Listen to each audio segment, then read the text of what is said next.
why would we be told that all the vegetables and stuff they're like screaming stuff when you're cutting that? Why would we be told that if we're supposed to eat?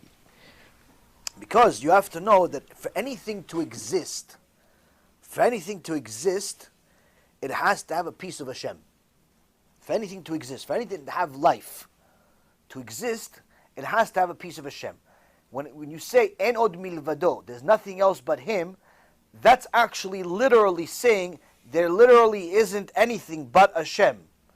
There isn't even us. Everything is HaShem. Everything has a piece of HaShem. So for anything to have a piece of life, to be living, to exist in the world, has to have a piece of Hashem. The higher the creation, the higher the piece. For example, a Jew has the highest level of a piece of Hashem, if you will, whereas a non-Jew has a lesser piece. An animal has a lesser piece. A fruit has a lesser piece, and so on and so forth. Now, that creation, although it's not the same as the highest creation, let's say the Jew, it's still a creation, it's still a living thing. Now, you may not think that the chicken cares if you slaughter it, but I promise you, if the chicken was able to speak English, it'd tell you, you slaughter your mother, don't slaughter me. Slaughter yourself. What do you slaughter me? What do you want? I don't want it slaughtered.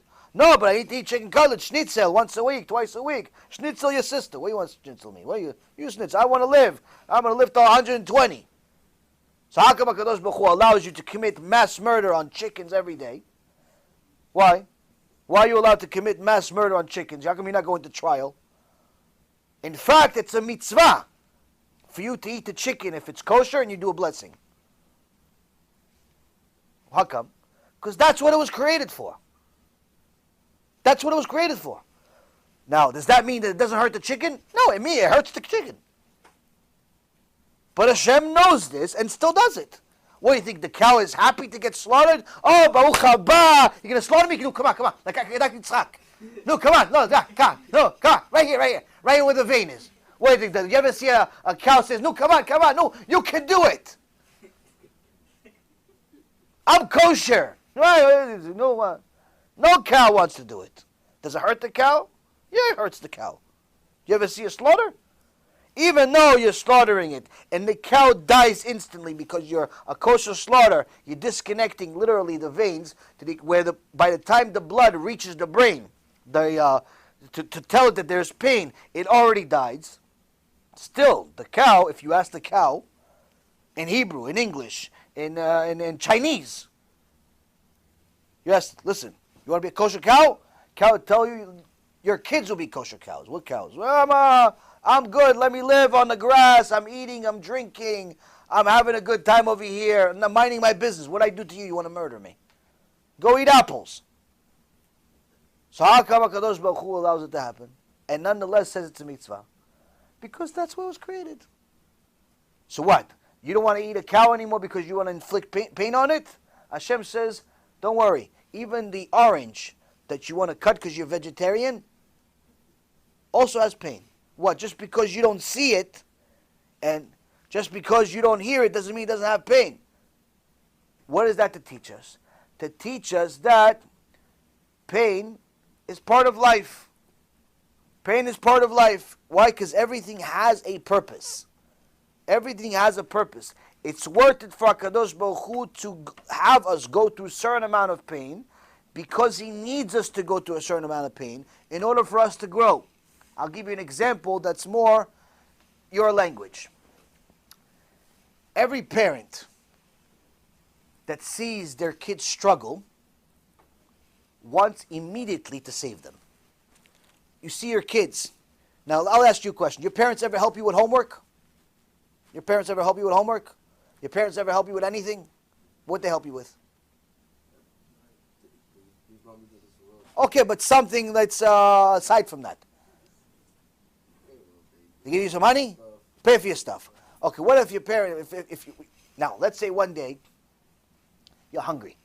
He said, Abba, Ima, can you give me $10? I want to go get some kosher food. I'm hungry. How come they're going to give it to you? Why don't they tell you, go work, go make your own money? Which means what? They feel that if they tell you go work, go make your own money, that's a painful thing, and they want to solve your pain because they care about you, right? Now, parents that help their kids with homework, why? Because they see their kids are struggling. If you could turn on the battery behind the thing so it doesn't shut off the phone, please.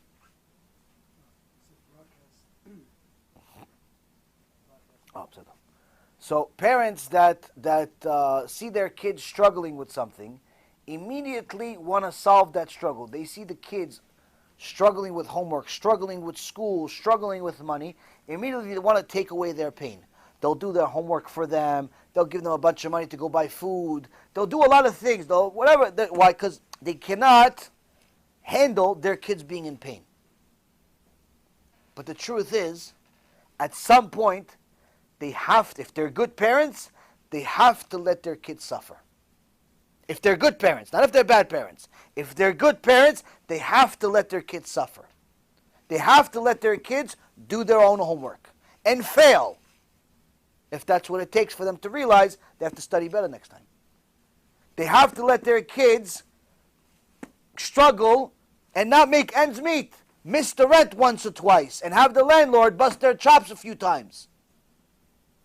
To know they have to work harder. They have to be more serious about work and not ask Ima and Abba to bail you out every time. If the parents are good, they have to allow their kids to struggle. They have to watch their kids in pain at some point. Not right away, but at some point. Why? Because that's the only way you grow. Now that means that the parents have to endure pain.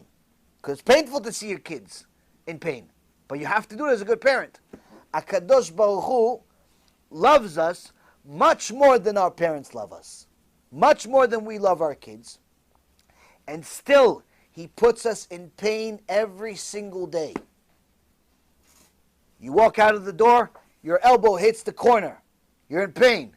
Why is Hashem allowing you to have pain? Part of it is repentance for sin. Part of it is to teach you to be careful next time. You go make business with non-kosher people. Hashem eventually makes those non-kosher people take advantage of you, not just advantage of other people. Teach you what? Why are you going to do all that pain? You're going to lose all that money that you worked hard for. Why? Hashem allows you to do it in order for you to learn from it. Meaning that in order for Hashem to get us to where He wants us to be, He must allow us to get hurt, to suffer. Because that's the only way we grow. Because pain is very much a very serious part of life that is an important part of our life, if you understand it. If you think that pain simply makes you a victim, then you don't understand what the meaning of pain is. So everything has a purpose. Pain has a purpose, and a very, very important purpose nonetheless. It's a critical purpose. It's actually one of the most important things in creation altogether. No one can ever grow without pain. No one can ever succeed without pain. No one can ever get closer to Hashem without pain. You must have pain in order to connect to HaKadosh Baruch Hu. That's why there's a term called Mesirut Nefesh. Mesirut Nefesh means self-sacrifice. What's self-sacrifice? The highest form of pain. The highest form of pain is what HaKadosh Baruch Hu wants. That's why the entire Torah, from Bereshit all the way to the end, is the experiences of people enduring pain and connecting to Hashem with that pain and through that pain. So we learn that these creatures that we eat have pain because we need to learn that that pain, Hashem is aware of it and He wants you to be aware of it. So you learn from it that pain is not a bad word. It's not a negative thing if you understand what it means. It's only a negative thing if you don't understand what it means. If you knew that you breaking your hand is going to save you from 5 years of Gehenom for some sin that you did, are you going to still say, ow? Or are you going to say, Hashem, break the other hand too? Why? Because now you understand the value of this pain. You understand the value of this pain.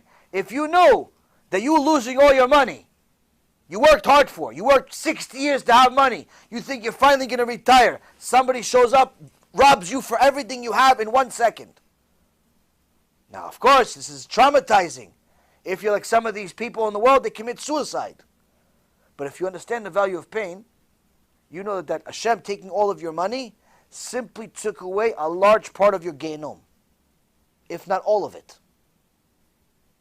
Because it's like mamash death penalty. If you knew that this money loss meant Hashem just removed 5,000 years of Gehinom, what are you going to say to Hashem? Why did you do it sooner? Thank you. I'm going to have Sudat Odaya. Thank you dinner for Hashem for losing all my money.